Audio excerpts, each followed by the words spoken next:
Voltando aqui à nossa gravação, meus irmãos. Vamos lá, então. No livro do Ribeiro, peguem o livro do Ribeiro, na página 184. Ele vai fazer aqui, no último capítulo do livro dele, ele vai fazer um apontamento muito interessante sobre as novas abordagens da escatologia. A partir da página 180. 180. E o que acontece? Ele vai aqui dar uma explicação de como a escatologia foi vista nesses últimos séculos. E eu achei muito interessante, irmãos, porque vamos pensar assim: como Lutero pensava sobre essa questão escatológica? Como Calvino pensava sobre essa questão escatológica? Como os grandes avivalistas, Whitefield, Wesley, pensaram sobre essa questão escatológica? É natural que naqueles dias, principalmente nos dias de Lutero, ele tinha muita dificuldade de entender até o livro do Apocalipse. Podem ver que ele mesmo achava que o livro do Apocalipse não era um livro inspirado. No entanto, olha que interessante. Depois da Reforma Protestante, depois que a igreja foi se popularizando, os países foram se tornando protestantes. Como tudo, meus irmãos, como tudo, o cristianismo ele foi, eu diria, sendo ajustado à cultura do seu povo. Eu não sei se vocês já estudaram sobre esse assunto, mas, por exemplo, o Felipe Rente já fez a aula de História dos Avivamentos, e é uma matéria, né, Felipe? É apaixonante. Temos no nosso site, deixei essa matéria aberta, tanto no nosso site do seminário, quanto no nosso Instagram do seminário. Essa matéria é apaixonante porque a gente vê como Deus trabalhou na história do seu povo, fazendo avivamentos. Agora, olha que curioso. Ele fez avivamentos poderosos em lugares que um dia já tinha sido avivado, como, por exemplo, na Inglaterra, com Wesley e Whitefield. A igreja na Inglaterra, depois da Reforma Protestante, a rainha ela passa a se tornar protestante. E aí surge a denominação chamada anglicana. E a igreja anglicana, ela também vai entrando numa forma, o quê? Mais complacente. É uma igreja mais institucionalizada, onde você nasce anglicano e morre anglicano. Logo, você pode fazer qualquer coisa que você vai para o céu.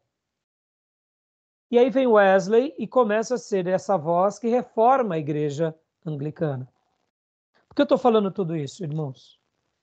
Hoje, por exemplo, quando a gente pensa e pega, por exemplo, os teólogos luteranos, como pensam os teólogos luteranos? Já parou para pensar? Como que é a igreja luterana no mundo e no Brasil? Já pararam para pensar? O que vocês acham? Como que é? Não. Afinal de contas, Lutero foi esse grande ícone, né? Mas como são os luteranos no Brasil e no mundo? O que vocês sabem a respeito deles? Eu, particularmente, nada. Gil? Nunca parei para refletir, para Tive pensar contato sobre apenas isso. com um senhor em Arthur Nogueira, interior de São Paulo, que era luterano, muito fechado, por sinal. Então, mas assim, não sei dizer. Felipe? Não conheço ninguém. Não. Só tem a igreja luterana aqui próximo de casa aqui, mas são muito reservados, pelo menos você não se ouve falar. São nossos irmãos, tá? Em primeiro lugar, né? Vamos nos dirigir aos nossos irmãos com educação. Mas os luteranos, na atualidade, eles são, eu diria, uma igreja protestante. Eles são mais realmente reservados, eles são fortes, principalmente no sul do nosso país. mas eles acabam tendo uma inclinação muito grande à tradição, que foi consolidada logo depois de Lutero. Mas talvez você diga assim, mas então, pastor, os luteranos, eles pensam igualzinho a Lutero? Não. Os luteranos, depois que a igreja luterana ela foi sendo expandida e ela foi sendo espalhada ao redor do mundo e vieram outras igrejas, o que aconteceu? Muitos luteranos também se enveredaram para o quê? Para a filosofia. Então, hoje, por exemplo, muitos pastores luteranos são exímios filósofos. São ótimos filósofos. Mas nós não vemos os luteranos, por exemplo, como grandes avivalistas. Interessante, né? Nós não temos avivalistas. Nós não temos evangelistas. Por exemplo, se nós disséssemos que Billy Graham foi um luterano, a gente ficaria feliz, né? Porque, afinal de contas, mais um trabalho lindo de um grande servo de Deus da história, né? Mas eu não sei se você sabe qual era a denominação de Billy Graham. Sabe qual é a denominação? Batista? Sim, Batista. Mas ele nunca fez questão de ficar difundindo. Mas assim, quando pensamos em Billy Graham, nós não lembramos de uma grande personalidade como de John Wesley, como de o próprio Lutero, não é? Ou seja, uma pessoa que reforma a igreja, que tem uma voz para a sociedade. Mas os luteranos de hoje, me entendam, irmãos, não estou dizendo que não existiu, tá? E também não estou dizendo que eles estão desviados, tá bom? Estou dizendo o seguinte, que eles têm uma linha mais filosófica. Quando você lê um livro luterano, você sempre vai lê-lo mais na perspectiva filosófica. E, inclusive, eu me lembro que nós estávamos lendo alguns artigos, enquanto eu fazia o mestrado lá na STBnet, que era de um luterano, e alguém da classe, ou foi o professor, que dizia assim, se Lutero tivesse conhecimento dessas palavras, a alçada dele tremeria no caixão. Tipo assim, se ele tomasse conhecimento dessas palavras, era como se o escritor e tal pensador e tal teólogo estivesse dando uma interpretação às escrituras muito inferiores do que Lutero dava. Isso eu estou falando para vocês, irmãos, para vocês notarem que ao longo dos séculos muita coisa mudou, assim como entre os anglicanos.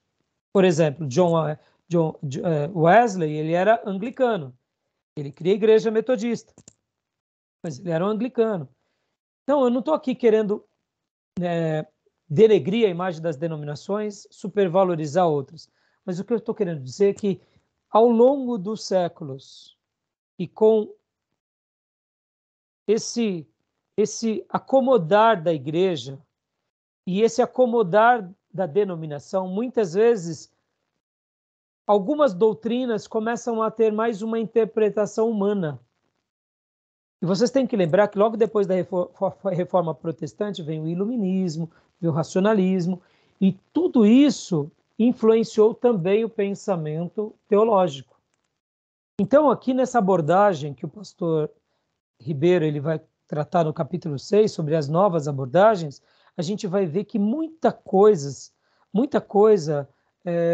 principalmente no século XIX, já tinha um pensamento muito diferente do que temos hoje. Hoje, quando nós pintamos esse quadro, quando eu falo que Apocalipse é literal, as 144 mil testemunhas pode ser literal, as 2 testemunhas serão literais, em 1900, um discurso como o meu era antiquado e lunático. Olha que loucura. Vou dar um outro exemplo, irmãos. Como que a igreja lia o Antigo Testamento e doutrinas do Antigo Testamento em 1800, 1900? Fazia uma leitura totalmente diferente da nossa. Hoje não é comum, por exemplo, a gente pregar Davi, pregar Josué, não é assim? Eu faço muito essa pregação do Velho Testamento. Aliás, eu acho que eu sou um pregador do Velho Testamento. Eu prego para cada 10 sermões, 8 do Velho Testamento para 19 e 1 do Novo Testamento. E isso não é de propósito, não. sinto uma direção de Deus de fazer isso, porque para mim eu faço uma ponte com muita harmonia entre o novo. Eu caminho entre o velho e o novo.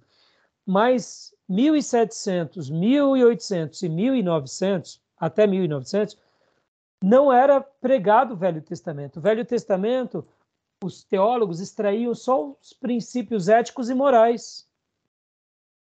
E todas aquelas histórias de Jonas ser engolido pelo peixe, o Mar Vermelho se abriu, o povo passar a pé enxuto, isso daí não era muito bem visto ser pregado numa igreja racionalista, na Inglaterra, por exemplo. Está entendendo?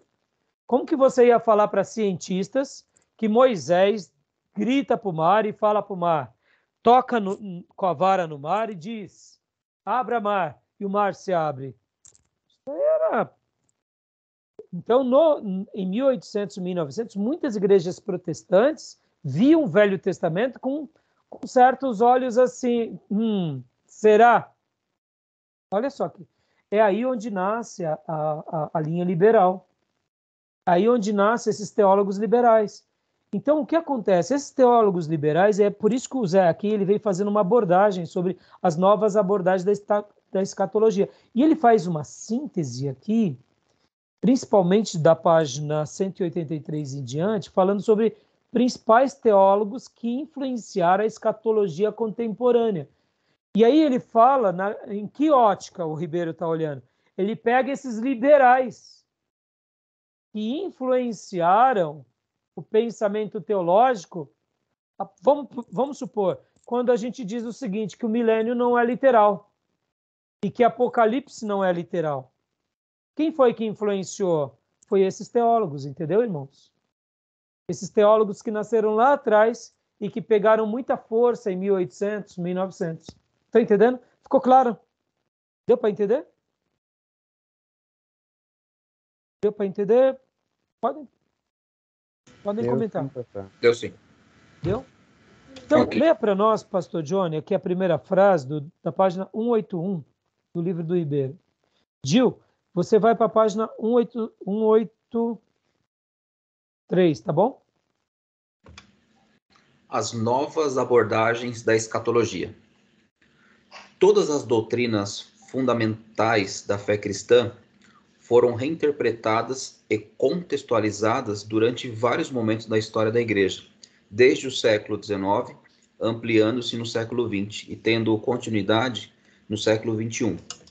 Do mesmo modo, as doutrinas tradicionais da escatologia também foram adaptadas, adquirindo novas roupagens e interpretações muito diferentes das confissões protestantes históricas, e mesmo do cristianismo, de outras vertentes de tradições interpretativas. Tá bom. Beleza. Tudo bem. Então, o que o Ribeiro está dizendo é o seguinte, olha, assim como começou, vamos pegar de novo, o quadro que a gente acabou de passar para vocês, aquele quadro, o plano divino através dos séculos, começou lá em 1800 e pouco, ao longo dos séculos foi tendo uma reinterpretação dele, foi tendo uma releitura dele. E nessa releitura dele, houve um aprimoramento nesse último século. Nenhum problema. E aqui a gente está tratando de uma linha mais ortodoxa, mais fundamentalista. Mas houve também anteriormente outras confissões, outros pensamentos, que também eram liberais e que também foram aprimorados. Estão entendendo? Então, para o lado bom, houve mudanças e para o lado ruim também houve mudanças. Normal. Então, assim, e aqui ele vai, agora na página 183, é claro que nós, e os olhos do Ribeiro, no livro dele, ficaram para os teólogos ortodoxos. Irmão, você sempre me vem citar essa expressão, teologia ortodoxa. Por que eu uso esse termo?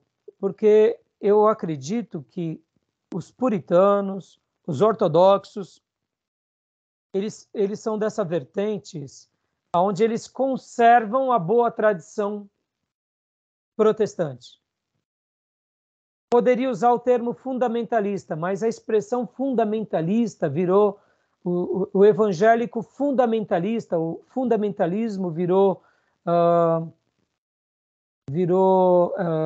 um apelido de cristãos limitados. Sabe aquelas pessoas que fazem uma leitura simplória da Bíblia e não entende nada? Faz uma leitura exagerada até? Ao longo dos séculos, eles foram chamados de fundamentalistas. Então, quando a gente fala que é um fundamentalista, você se iguala àqueles grupinho que era radical e que tinha uma interpretação meia vesga. Mas pensando em fundamentalista como aquele que guarda a doutrina bíblica e tem uma leitura adequada, não tem nenhum problema dizer que nós somos fundamentalistas, entendeu? Tudo bem? Então agora, leia para nós, Gil, na página 183, principais teólogos que influenciaram a escatologia contemporânea. Ok. Gundry, 1983, página 34, apresenta um panorama dos pontos básicos da abordagem liberal protestante sobre a escatologia. Agora dá um ponto aqui. Agora ele vai pegar essa vertente que eu falei para vocês, que já vinha lá atrás, que eu comparei até a teologia do Antigo Testamento lá atrás, que é uma linha perigosa, que, querendo ou não, essa linha também entra no século 20 e 21 e acaba influenciando alguns teólogos, alguns pensadores. Então, leia para nós essa frase, por favor, Gil. Vou ler. O liberalismo tinha duas plataformas básicas na sua escatologia. De um lado, o reino de Deus como conceito ético e estreitamente vinculado com o evangelho social poderia, ou talvez acabaria chegando a cristianizar o mundo inteiro nas suas ordens social, política e econômica. Dá uma pausa até aí, Gil, por favor. Você vê, olha só, eles tinham duas abordagens. A primeira é tratando o reino de Deus de uma forma onde os valores éticos sendo gerados na sociedade e cristianizando o mundo, tanto na sua sociologia, política e economia. Ou seja, quando isso acontecesse, não deixaria de ser sinais do reino. Logo, é o reino de Deus sendo compartilhado entre todos. Vem cá, os Estados Unidos não é assim? É um lugar onde preza pela ética aparente. Os ingleses não são assim? Eu estou assistindo com a minha esposa uma temporada inglesa bem curiosa, e enquanto a gente assiste essa temporada, nos nossos momentos de descanso, eu falo assim, amor, os ingleses, eles são assim. Eles têm um discurso puritano tão bonito, diante das câmeras, diante da visibilidade, diante da corte, para a rainha, mas dentro do quarto, pelo amor de Deus, nas quatro paredes, é um Deus nos acuda. Na realidade, pode ver que parte do nosso Ocidente tem essa visão, que o reino de Deus, basta você ser ético. Pode ver que até a mensagem do Evangelho, não, fulano de tal é de Deus, ele é decente, ele não rouba, ele não mata, não, ele não é um ladrão, mas ele é um ateu, não, mas ele vai para o céu, porque o reino de Deus chegou até ele e Deus vai ter misericórdia dele. Esse é o discurso liberal, na sua essência. Que para que você vivencie o reino, basta você experimentar os valores éticos e morais do reino. Jesus não disse nada disso. Jesus disse o seguinte, que aquele que não nascesse da água e do Espírito não ia para o céu. Irmã, simples assim, tem que nascer da água e do Espírito. Não nasceu da água e do Espírito, você pode ser ético, você pode ser político, você pode ser tudo. Entendeu? E aqui, então, ele estava abordando esse primeiro tipo. Pode continuar, Gil, por gentileza. Ok. Foi realmente um ponto de vista otimista quanto à direção da história humana e quanto ao papel do cristianismo. Embora tenha sido debatido até o ponto era divulgado este otimismo, não há dúvida de que os eventos do século XX o destroçaram. Os teólogos liberais também foram muito atraídos a uma doutrina de imortalidade pessoal, Consideravam a ressurreição do corpo era uma doutrina materialista e não cristã, mas tinham uma fé poderosa na imortalidade. Ou seja, essa questão da ressurreição e da imortalidade pessoal não é bem assim. As coisas não são bem assim. Então você vê como que alguns pensamentos são tão sutis, eles vão deturpando os princípios bíblicos em alguns pormenores, mas como o próprio Ribeiro disse aqui, que os eventos do século XX o destroçaram, dando uma ideia o seguinte: estão dizendo que esse pensamento ético, que esse pensamento moral geraria um mundo onde o reino seria visto. Olha aí, olha o que aconteceu. Primeira Guerra Mundial, Segunda Guerra Mundial, um homem culto e também depravado. Então, não fecha essa conta. Então, agora, só vamos continuar a leitura. Leia para nós, pastor Johnny, 184, o primeiro parágrafo. Ali, isso, pode ler, primeiro parágrafo. Muitos teólogos reformados, evangélicos e católicos escreveram sobre a doutrina das últimas coisas e produziram milhares de comentários, tanto filosóficos quanto exegéticos. Alguns, porém, destacam-se por sua influência no pensamento cristão contemporâneo sobre a escatologia. Vamos conhecê-los. Olha, e a gente só vai ler agora aqui mais um, para a gente já pontuar, e vocês vão ver aqui sobre esse teólogo que vai citar sobre a escatologia. Ele é um alemão. Então, olha só que interessante, leia para nós. Albert Schweitzer. É curioso, né? Porque no livro do Dr. Shedd, ele coloca ele aqui como não cristão. Eu não sei se eu vi errado, mas... mas enfim, vamos lá. Agora, deixa eu fazer uma explicação, viu, irmãos? Muitos teólogos que têm o título de teólogo, eles são teólogos porque eles estudaram a teologia, assim como uma pessoa que faz história, ele é um historiador, que faz biologia é um biólogo, que faz direito, ele pode se tornar um advogado, mas isso não quer dizer que ele seja um cristão. Porque às vezes ele fez teologia, ele é um teólogo, mas ele é um filósofo teólogo, mas ele é um ateu teólogo. Dá para explicar? Vai ficar confusão. Ou ele é um ateu, ou melhor, é um teólogo liberal, que para nós não deixa de ser um ateu, um cético, entendeu? Porque a maneira em que ele faz a teologia dele acaba sendo pior do que um padre católico. Porque o padre ainda, ele acredita nas escrituras, ele acredita naquelas doutrinas fundamentais e acredita na tradição da igreja. Então, quando a gente compara um padre piedoso e um teólogo protestante liberal, muitas vezes o teólogo protestante liberal, ele é mais ateu e herege do que o próprio padre. Porque o padre ainda acredita em que Jesus foi concebido pelo poder do Espírito Santo no ventre de Maria, acredita que Jesus é Deus e que Jesus é homem, acredita nos milagres, acredita na ressurreição, ele acredita em todas as doutrinas principais da Bíblia, na Trindade, só que também ele acredita na tradição da Igreja Católica Apostólica Romana. Aí ele vai ter a infabilidade papal, ele vai ter, entendeu? Então, mas se você limpar, se você falar assim, bom, quem aqui é pior? Não tem a comparação. Porque aquele que diz ser teólogo, ele nega as escrituras, o outro não. O outro acrescenta sobre as escrituras. Olha que interessante, irmãos. Então, de fato, vamos lá. Vamos lá. O debate escatológico de Schweitzer, na verdade, não foi iniciado propriamente por ele.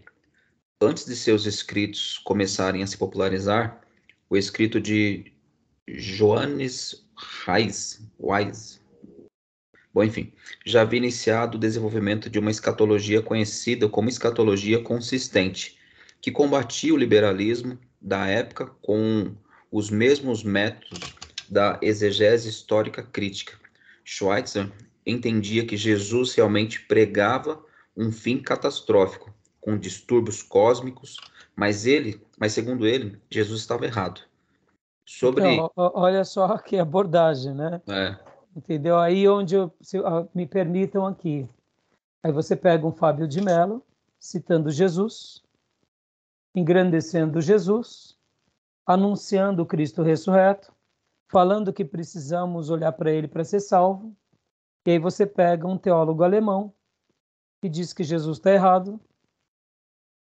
E aí onde eu relembro as palavras das últimas aulas, em que a filha do Shed estava juntamente com o seu genro numa igreja protestante alemã, que eles tiveram que colocar no estatuto da igreja que o pastor da igreja precisa ser convertido. Não bastava ser teólogo. Entendeu? Então justifica, né? Por isso que eu falei, irmãos, muitas vezes o que Lutero fez não foi conservado pelas outras pelos outros descendentes. Isso vale para nós, viu, meus irmãos? Será que nós estamos conservando os princípios batistas, os princípios metodistas, princípios reformados, apostólicos? Entendeu?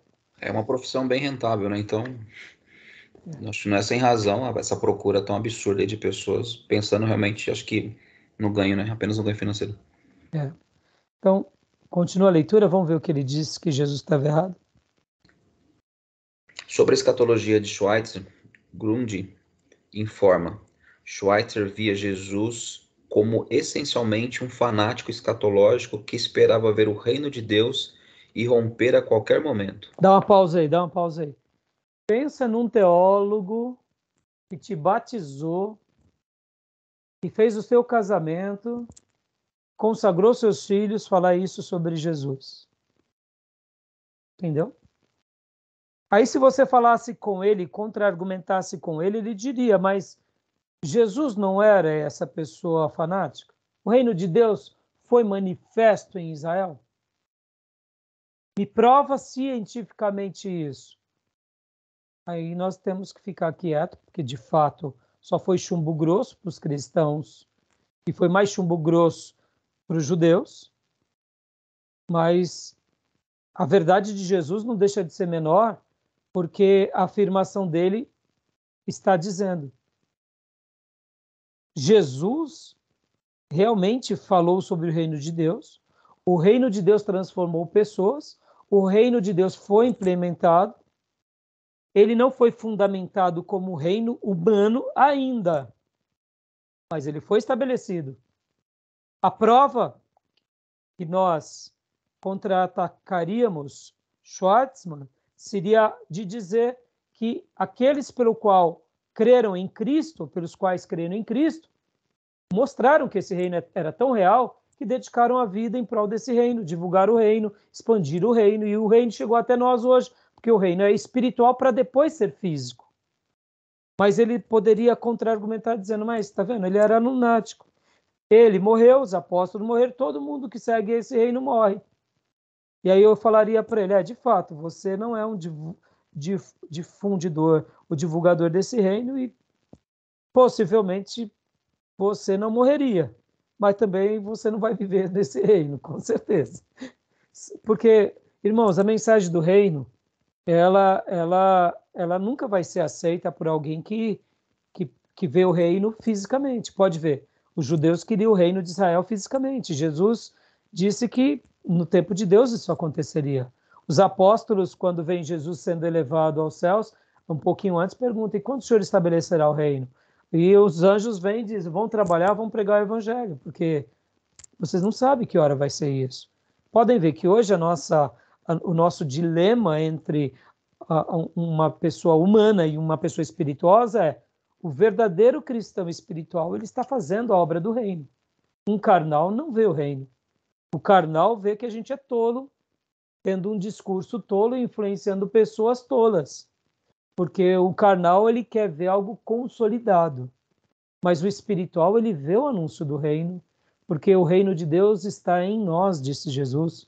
Os sinais do reino são manifestos pelas nossas obras, pelo poder do Espírito, por vida ser transformada. Ou seja, nós estamos satisfeitos, mas a gente tem que passar pela porta da conversão para entender isso. Pode ver, como que um teólogo vai falar essa frase a respeito de Jesus? É muito forte, né? Aí eu digo, pastor, mas esse pensamento influenciou outros teólogos? Claro que influenciou.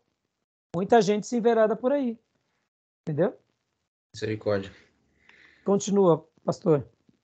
A ética de Jesus era uma ética interina, a saber, uma ética entre sua pregação e o romper do reino. O conceito de Schweitzer não é geralmente sustentado hoje, mas pelo menos serviu para relembrar aos teólogos liberais que a escatologia era uma parte central da teologia do Novo Testamento e não parte da casca externa que poderia ser facilmente descartada.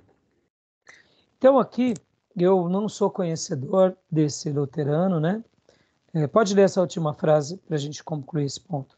Legal. Schweitzer não é, afinal, tão claro em sua abordagem. Suas conclusões são um tanto quanto vagas e chegam perto do misticismo. Ó, dá uma pausa aí. O pastor Ribeiro que está fazendo essa síntese, ele conhece muito bem sobre esse teólogo contemporâneo, mas por que ele está falando isso? Ele está falando o seguinte, meus alunos de teologia do curso médio e do curso bacharel, cuidado com esse camarada. Se você for comer dessa comida, vocês vão estar comendo... Hã? Vai ter dor de barriga. Vai ter dor de barriga. E isso pode formar uma opinião antibíblica na sua teologia escatológica. E até mesmo mística. Se a gente comer comida de um neopentecostal, que já é um perigo, imagina comer também comida de um liberal, que ele usa dos artifícios e das falácias intelectuais para nos confundir. Entendeu? Então, conclui para nós. Joia. Ele não deixa evidente o que Jesus significa para nós e afirma que ele viria até nós como veio aos discípulos há tanto tempo. Declaração tanto quanto existencialista e quase esotérica, que não deixa explícito o que realmente queria dizer com isso. Então aqui ele faz essa citação do Albert, ele vai depois aqui para Dodge, depois ele vem para Rodolphe Karl Bultmann, depois ele vai falar também de Karl Barth, que foi um outro grande filósofo. Na filosofia, Karl Barth ele foi uma das mentes mais célebres. E na teologia, ele também é muito citado por alguns, principalmente pelos liberais. Eu já li algumas obras de Karl Barth. Algumas coisas de Karl Barth, eu diria, tem base bíblica, mas ele é um teólogo, eu diria que também mistura muito filosofia, e ao mesmo tempo ele deixa algumas coisas a desejar. Mas como ele era uma das mentes mais inteligentes do século passado, então ele acabou tendo uma influência muito grande, mas muito grande, tanto na Alemanha quanto na Suíça. Ele tem obras muito grandes e assim, ele é um escritor, irmãos, muito rebuscado, é muito difícil de ser lido. E para vocês terem uma ideia, quando eu iniciei meu mestrado lá em Perdizes, eu tive que ler um livro dele. Tinham noites que eu ficava uma noite para ler 3 páginas. Tamanha era a complexidade de Barth. O que eu li dele eu gostei bastante, porque eu ficava admirado na maneira e na envergadura da inteligência dele.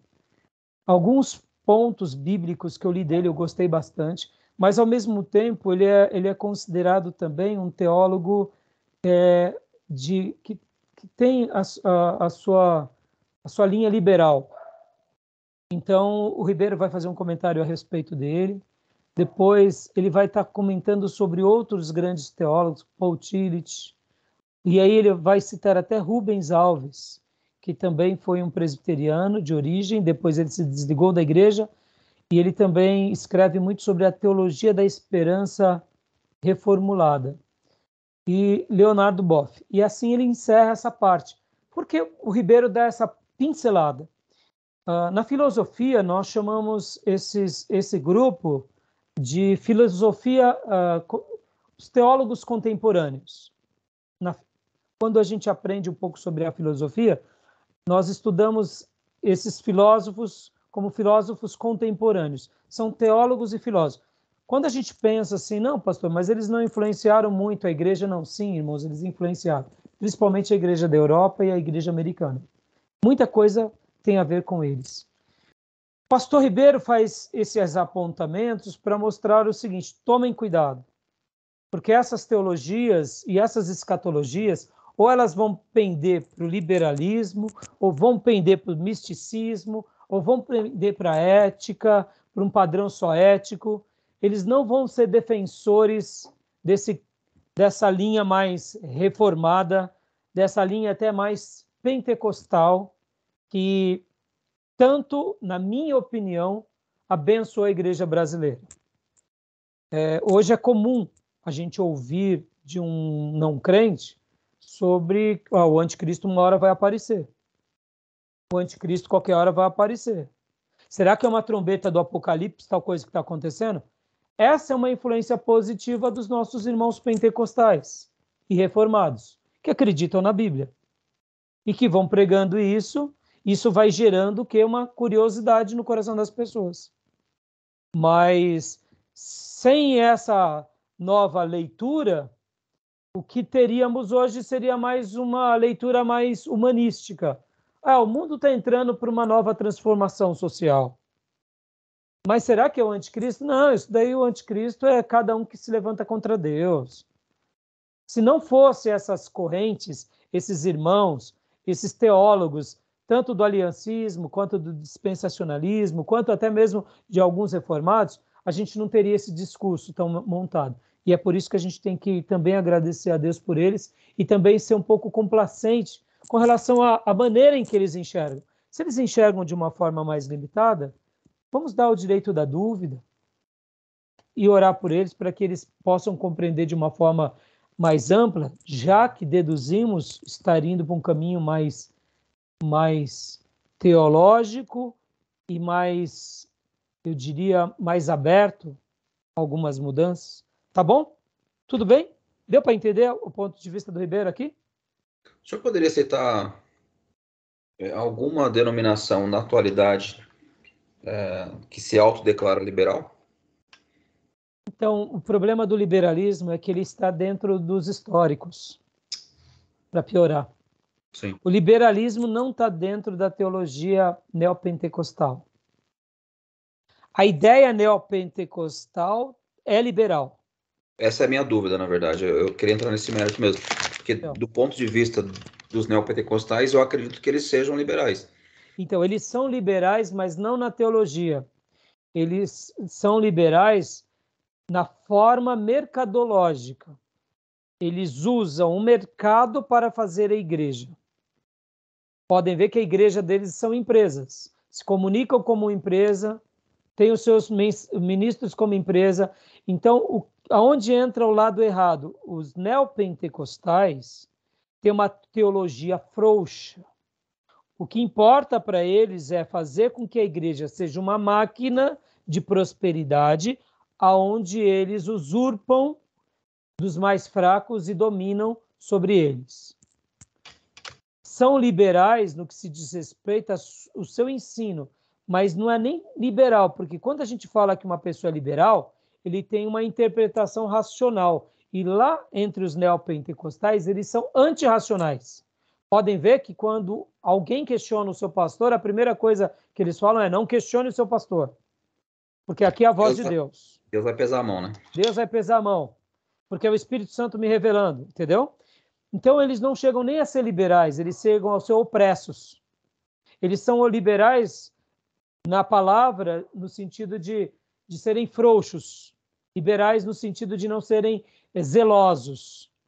Mas a teologia liberal, a gente vai aprender ela com mais profundidade, Pastor Johnny, principalmente quando a gente estuda um pouquinho mais do que de filosofia, quando a gente estuda um pouco mais de teologia sistemática, e a gente vai ver aquelas linhas negando a Bíblia, fazendo uma releitura da Bíblia, usando a filosofia, pensamentos humanos e lógicos para interpretar a Bíblia. Então, todo pensamento liberal está dentro disso. Dentro do catolicismo tem o liberalismo, porque eles usam da filosofia para reinterpretar a Bíblia, e dentro do protestantismo também tem o liberalismo, que é a escola filosófica. Como que a gente identifica um liberal? Sempre ele vai negar as doutrinas principais da Bíblia. Ou ele vai ser frouxo, ou ele vai tentar de uma forma ou de outra cientificar a Bíblia e dizer assim, milagre, por exemplo, de fato não é bem milagre. Jesus foi uma pessoa extraordinária, mas não necessariamente ele ressuscitou.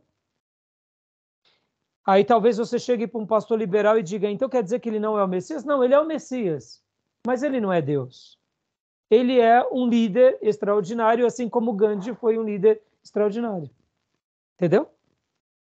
Então ele vai fazer um mix, uma salada, e os liberais, eles têm, como são várias linhas filosóficas, eles vão fazer esse conglomerado e se perde. E aí onde entra muitos seminários, e aí onde entra uma coisa que nós, batistas, presbiterianos, reformados, metodistas, temos que tomar um cuidado muito grande. O liberalismo geralmente nasce dentro da faculdade de teologia.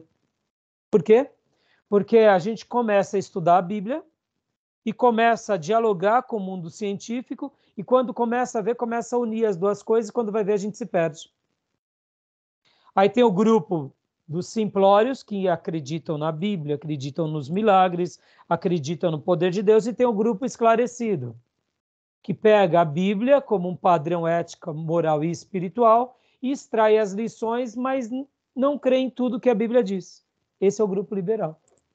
Agora pensa esse grupo fazendo escatologia. O anticristo vai virar um playboy. Ou seja, pessoas que não têm muita afinidade com o Espírito Santo. Exatamente. O pastor Augusto Nicodemos, ele escreveu um artigo muito lindo, eu me lembro que foi quando eu estava estudando lá o mestrado no STBnet.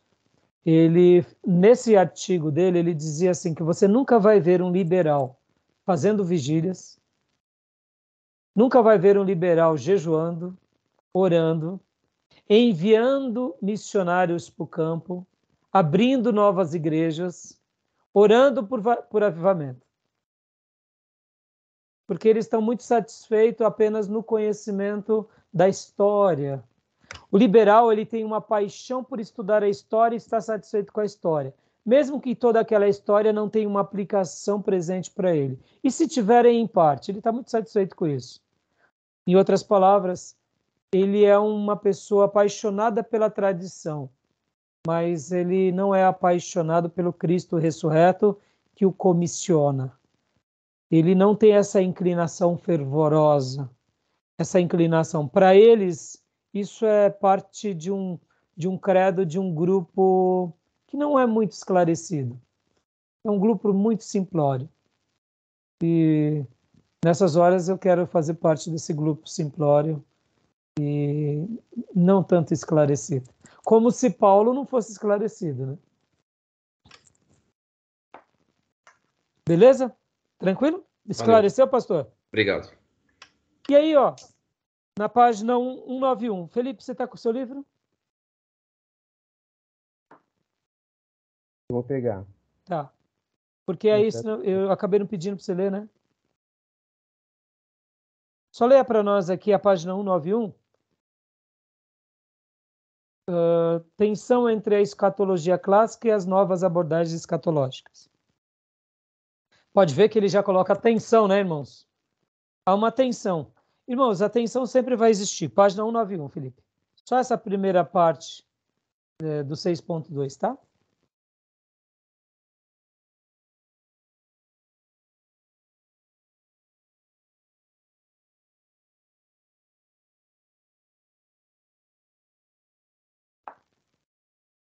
Qual que é a parte, pastor? 191, Uhum. 6.2. A tensão entre a escatologia clássica e as novas abordagens escatológicas. A doutrina escatológica está sujeita ao debate e às diversas posições divergentes por si só. A tensão torna-se mais acirrada ainda quando as posições da escatologia clássica defrontam-se com as novas abordagens escatológicas. Em uma bela mensagem, Strong, 2003, página 806, relata a esperança escatológica com as seguintes palavras. Bom, quem foi Strong aqui? Nós não estudamos o Grun, nosso querido irmão Wayne Gruden. durante as nossas aulas de teologia sistemática, inclusive estamos estudando parte do livro, né? Hoje, inclusive, se der tempo, a gente vai ler. Quem foi Strong? Strong é vamos chamar, o pai do Gruden.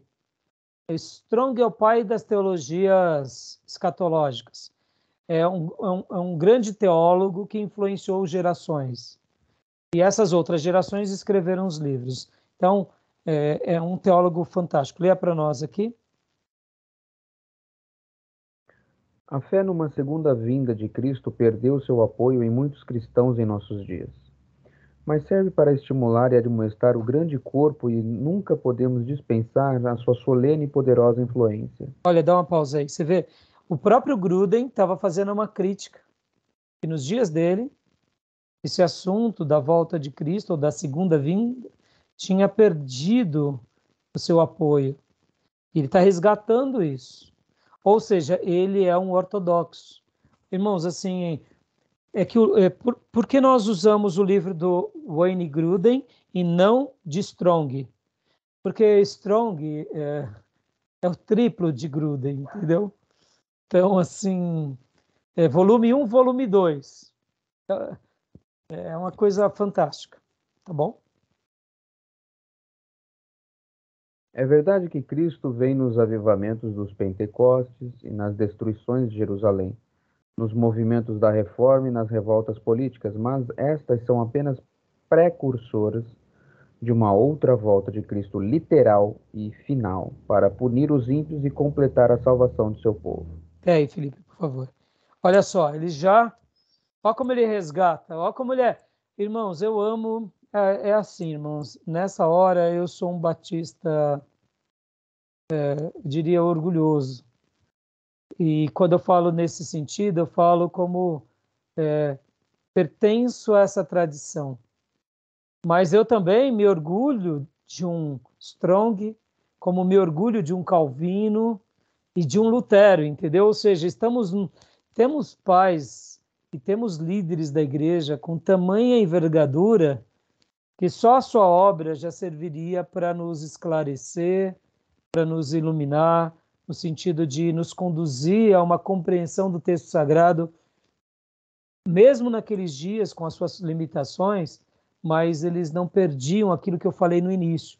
Deduzir algo não é errado, especular sobre algo não é errado, tirar do texto isso é errado, acrescentar no texto isso é errado. E todos esses homens de Deus que marcaram a história e que são, eu diria, esses líderes teólogos que influenciaram o protestantismo clássico e esse grupo que eu gosto de muito de chamar de puritano, eles são esses que resgatam esses valores. E mesmo que sejam anglicanos como Wesley, resgatam esses valores. Stott, por exemplo, John Stott, é um outro anglicano. Mas Stott, ele não parece um anglicano. John Stott, ele tem uma linguagem puritana. Ele é um anglicano, mas ele não parecia um anglicano. A mensagem de Stott é uma mensagem bíblica, escriturística, cristocêntrica, entendeu, irmão? Então sejam apaixonados por isso.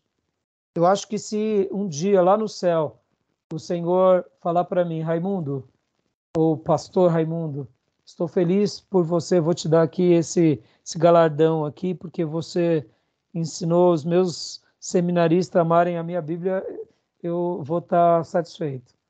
Eu vou estar feliz de falar, receber do Senhor uma pedrinha na coroa de eu ajudei cristãos a se tornarem apaixonados pela Bíblia.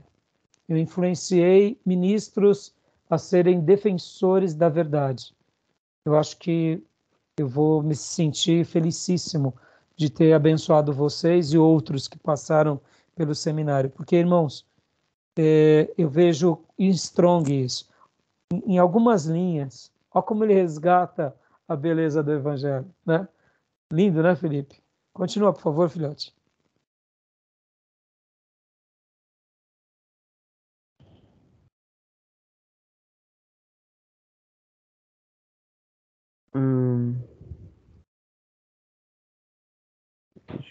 Mas, né? Pode. Creio que sim. Mas estas são apenas precursoras de uma outra, literal e final para o seu povo. Esse dia para o qual todos os outros dias foram feitos será um de júbilo para aqueles que combateram o bom combate e guardaram a fé. Aguardemos e aceleremos o dia da vinda de Deus.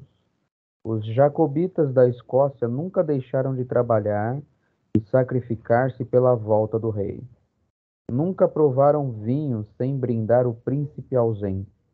Nunca se reuniram para cantar sem renovar os seus votos de fidelidade. Em muitas celas nos presídios e em muitos campos de batalha executavam a melodia. Seguir-te, seguir-te, por que não seguir-te? Por muito tempo amastes e em nós confiastes maravilhosamente. Carlos, Carlos, por que não seguir-te? Rei dos corações montanheses, bondoso príncipe Carlos. Assim cantaram e assim convidaram-no até que ele veio. Porém, o dia pelo qual tanto ansiavam quando Carlos deveria vir, era fraco e debilitado comparado com o anseio dos verdadeiros corações cristãos pela vinda do seu rei. Carlos veio para apenas sofrer derrota e trazer vergonha ao país. Mas Cristo virá para pôr fim ao triste anseio do mundo, fazer triunfar a causa da verdade e transmitir o eterno galardão aos fiéis. Mesmo assim, Senhor Jesus, vem. Com quanto anseio a terra geme, sob a maldição da guerra e das enchentes e fome, suspiros pelo surgimento da redenção. Por isso vem, é a nossa constante súplica. Traze o dia da ressurreição, destrói a maldição. Aleluia! Que texto fantástico! Eu acho que eu não poderia apresentar Strong para vocês de uma forma mais linda, né? Que coisa linda! Então, agora aqui, para a gente concluir rapidinho, irmãos, olha só, na página de número 193, objeções feitas às antigas visões escatológicas pelo liberalismo e pela neo-ortodoxia. Por exemplo, Karl Barth era um neo-ortodoxo.